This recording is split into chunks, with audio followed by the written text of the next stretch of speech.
안녕하십니까. 오늘도 하루 한 장 하나님의 말씀을 묵상하는 시간입니다. 오늘은 16번째 시간 창세기 4장을 읽어드리도록 하겠습니다.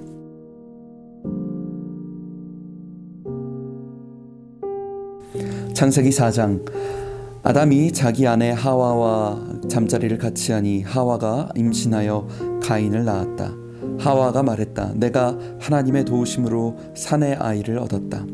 하와가 또 아벨이라는 아이를 낳았다. 아벨은 양을 치는 목자가 되고 가인은 농부가 되었다. 시간이 흘렀다. 가인은 자기 밭에서 거둔 곡식을 하나님께 제물로 가져왔고 아벨도 자신이 기르는 양떼의 첫 새끼 가운데서 가장 좋은 부위를 골라 제물로 가져왔다. 하나님께서 아벨과 그의 제물은 반기셨으나 가인과 그의 제물은 반기지 않으셨다. 가인은 화를 내며 언짢아 했다. 하나님께서 가인에게 말씀하셨다. 어찌하여 화를 내느냐? 언짢아 하는 까닭이 무엇이냐? 네가 잘하면 내가 받아들이지 않겠느냐? 네가 잘못하여서 죄가 숨어 너를 덮치려고 하니 너는 죄를 다스려야 한다. 가인이 아우 아벨과 말다툼을 했다. 그들이 들에 나갔을 때 가인이 아우 아벨을 덮쳐서 죽였다. 하나님께서 가인에게 물으셨다. 네 아우 아벨이 어디 있느냐? 가인이 대답했다. 제가 어떻게 알겠습니까? 제가 그를 돌보는 사람입니까? 하나님께서 말씀하셨다. 네가 무슨 일을 저질렀느냐? 네 아우의 피가 땅에서 내게 울부짖고 있구나. 이제부터 너는 이 땅에서 저주를 받게 될 것이다. 땅이 두 팔을 벌려 살해된 네 아우의 피를 받았으니 너는 이 땅에서 쫓겨날 것이다. 네가 땅을 일구어도 땅은 내게 더 이상 좋은 것을 내주지 않을 것이다. 너는 정처 없이 세상을 떠도는 자가 될 것이다. 가인이 하나님께 아뢰었다. 그 형벌은 제게 너무 가혹합니다. 저는 그것을 감당할 수 없습니다. 하나님께서 저를 이 땅에서 쫓아내셨으니 제가 다시는 하나님을 뵐 수 없게 되었습니다. 제가 정처 없이 세상을 떠돌면 만나는 사람마다 저를 죽이려고 할 것입니다. 하나님께서 그에게 말씀하셨다. 그렇지 않다. 누구든지 가인을 죽이는 자는 7배의 벌을 받을 것이다. 하나님께서 가인을 지키기 위해 그에게 표를 해주셔서 어느 누가 그를 만나더라도 그를 죽이지 못하게 하셨다.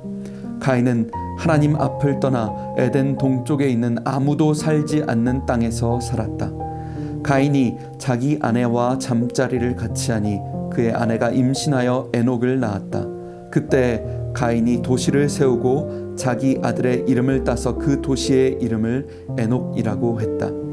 에녹은 이랏을 낳고 이랏은 무후야엘을 낳고 무후야엘은 무드사엘을 낳고 무드사엘은 라멕을 낳았다. 라멕은 아다와 실라를 아내로 맞이했다. 아다는 야발을 낳았는데 그는 장막에 살면서 가축을 치는 모든 사람의 조상이 되었다. 그의 아우 이름은 유발인데 그는 수금과 피리를 연주하는 모든 사람의 조상이 되었다. 실라는 두발 가인을 낳았는데 그는 대장간에서 구리와 쇠로 여러 기구를 만드는 사람이었다. 그의 누이는 나아마였다. 라멕이 자기 아내들에게 말했다. 아다와 실라는 내 말을 들으시오.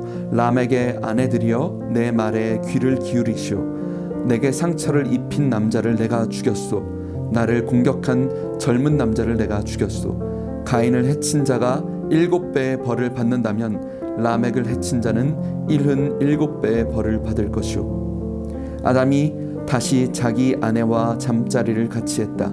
그녀가 아들을 낳고 그의 이름을 셋이라고 했다. 그녀가 이렇게 말했다. 가인에게 죽은 아벨을 대신해서 하나님께서 내게 또 다른 아이를 주셨다. 셋도 아들을 낳고 그 이름을 에노스라고 했다. 그때부터 사람들이 하나님의 이름으로 기도하고 예배하기 시작했다. 아멘. 이 시간 하나님의 말씀을 묵상하며 함께 기도하는 시간 갖도록 하겠습니다.